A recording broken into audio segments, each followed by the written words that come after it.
If you want to enjoy your comedy and you want to be a great comedian, just have it as your hobby. Do it as like, I think there's nothing worse for an audience than the smell of desperation. You know when a comedian gets on stage and the audience is like, this person needs us to laugh at the jokes or their rent won't be paid. I thought there's a different feeling in the room. I thought only animals could smell no, humans can fear as well. and desperation. No, humans can as well. Trust me. Okay. Trust me. When a comedian gets on stage and they're doing it for the love of comedy, like really for the love. Like when Dave and I started doing comedy shows in South Africa, like Dave would put this room together. It was weird. It was hard at first. It was this whole thing. But there was no money and we did the room for the room. We did it for comedy and then we like had jobs and we'd get money from other things. But I've always felt the comedy that comedians make from passion is far superior to the comedy they make from survival. Yeah, that's true. There's just like a joy, man. There's a different type of, you know? Yeah, you go out because you want to go out. Yeah. And also you're not pandering to an audience because that's your livelihood. So you don't go, let me make this joke because this joke works. You're going, I like this joke. Let's figure it out. And I can afford to like this joke. That is true. You know what I'm saying? Yeah. Because when you're doing it because you have to survive, you do everything you gotta do to get for the last. Exactly. So you could keep getting work. Yeah. Versus like, I'm just, hey, it didn't work. Well, we'll try another time. Exactly. That's genuinely my opinion. So, but I mean, sorry, question. No. While you're doing this kind of comedy and stuff, no, I mean work/comedy. How long is this work/comedy going for? I don't know. No, I mean, is it like from day one of working at the engineering, or is it like towards the end? You know what I mean? No. Towards the middle-ish. Middle-ish. Okay, yeah. Cool. And then are your family seeing you?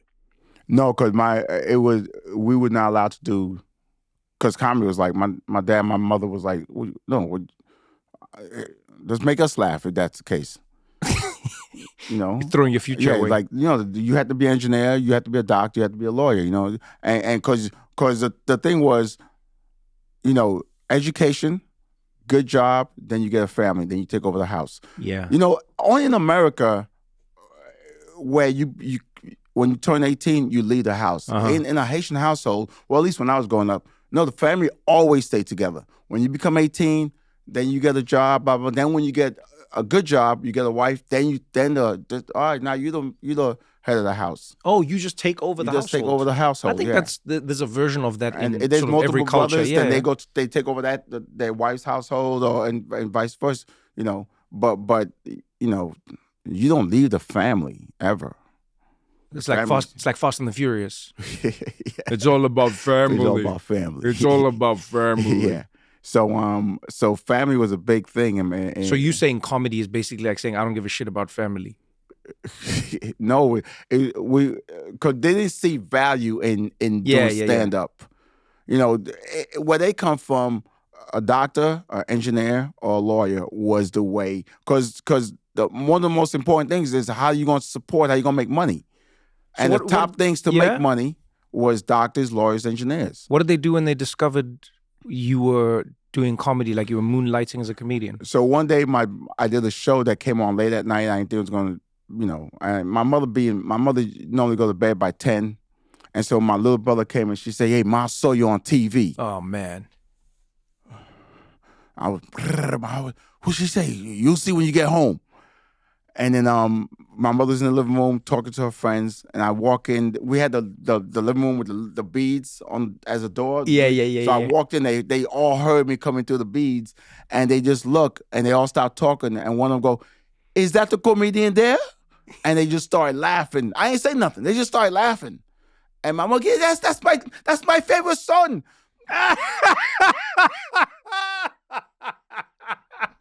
Come on, Ma. and then it was acceptable. I guess when they see there's a way to make money, is a living, and then laughter also, it brings people together. So there's so many things happening. I guess when my mother first saw me on TV for the first time, she was like, first of all, she was like, is that Wil? I try to picture like what was going through her mind when she was, first of all, it's 1 a.m. What is she doing up at 1 a.m.? That's number one. Number two, she's just flipping through the channels, probably looking for the news. That's wild. And she bumps into and you. And then she do you remember what the show was? Some show about not the Apollo Theater. It's another show that Apollo was producing. And then my brother told me, because not my mother, but she was flipping through the channels, and then she stopped, and what made her stop because is that Wil? And she just watched it, and then that's insane. That's really amazing. It is? Yeah.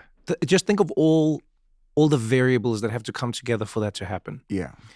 Your mom has to be up past her bedtime, which she isn't normally. Very, yeah. Your mom is flipping through channels. Remember, there's no TV guide when this is happening. If she's up, she's making tea. Yeah, she's on the phone. Yeah, so now she's flipping channels. Mm-hmm. She bumps into you. I'm assuming you're not doing a long set on the show. No, 5 minutes. 5 minutes. Yeah. So she has a 5-minute window to catch you. Yeah. She a catches 30-minute show. Yeah. Within that 5 minutes. And so 30. she catches this 5 minutes of her son, and he's not bombing. You know what? Yeah. You know what that's to say? You know what that's to say, Mom? Because you're an engineer at this point, a Haitian engineer. Yeah. So it's like if why not just an engineer? What's a Haitian engineer versus I'm trying to put a it Chinese in, engineer? No, I'm trying to put it in the sense of like you're not a engineer from Long Island and your family's Jerry Seinfeld and we talk about comedy all the time and Ben Stiller, you know what I mean? People who are, or the Pryors or Murphys who are, comedy could happen. Do you know what I'm saying? Mm-hmm. It's like, no. Or LeBron and flipping and he sees one of his cousins or someone playing basketball. I'm saying you are firmly not comedy people. It's the same as like if she flipped and you were doing like the rocket launch. Or playing basketball for the Knicks. Yes, actually, that would be. But he had no idea. Is that we're doing a slam dunk? This is just like... That's crazy. I'm really happy that happened for you guys, though. Because I wonder if you ever would have had the guts to tell her. But most cultures from these small countries or these whatever countries, in those days, information was not that readily available. No. And the thing most of them knew is like, you got to make money. The reason what's the number one reason why people migrate to America in those days? Yeah, it's money. From opportunity. I would assume what Trevor's saying is that, let's say you had a tape of that thing. Firstly, you were never going to tell her in a way. And if you had a tape of that and gave it to her, a tape is too, but you gave me the tape. That's exactly what I mean. You not staged, but you gave me a tape. That's exactly what I mean. The fact that she saw it on live TV. Yeah. Yes. That must have been amazing for her. Like genuinely amazing. And for you as well. Yeah. I was still absorbing the fact that she saw me on TV. Like what's going to happen? Like, Yeah. Did that change your relationship afterwards? With my mother? Yeah. No, I always like. She was always on a high pedestal. No, but I mean, like, from her to you, like, did she, like, now be like, like, where's my comedian going? Or, what are you doing these days? Comedy boy? Or, She in a good way. Yeah. She always viewed me as, like, the number one son somehow. Oh, that's beautiful. But I didn't learn except that for your brother. Yeah, except for three other people. I didn't realize that until later. I thought my older brother was the number one son for a long time. Do you ever wonder if she just said this to all of you in a different way? I know. I'm like, are you saying this? Because no other son is ever around when you say I'm the number one son. Yeah, because I feel like that's great parents will just pull you aside and be like, you were always my favorite kid, but don't tell your brother. Yeah. You were always my favorite, but don't tell your brother. Yeah. You just tell every brother, and then they just go like, man, I feel bad for my brothers. Yeah. Because I was always the favorite. But I did have a connection with my mother because I was close with her mother. And you were also her son. Yeah, because my grandmother, my grandma was like very close. We were like best of friends. Right. And so my mother was like, out of all of them, why him? Yeah. And my grandma was like, no, he's amazing and stuff. And so I think that, when my grandmother died, my mother must have cried every day for a year straight. Man. And then she looked to me like, did she tell you anything or any stories you could share? Like, no, just same story she shared with everybody else. You were the connection. Yeah. So I think that's why she could start connecting with me more and more.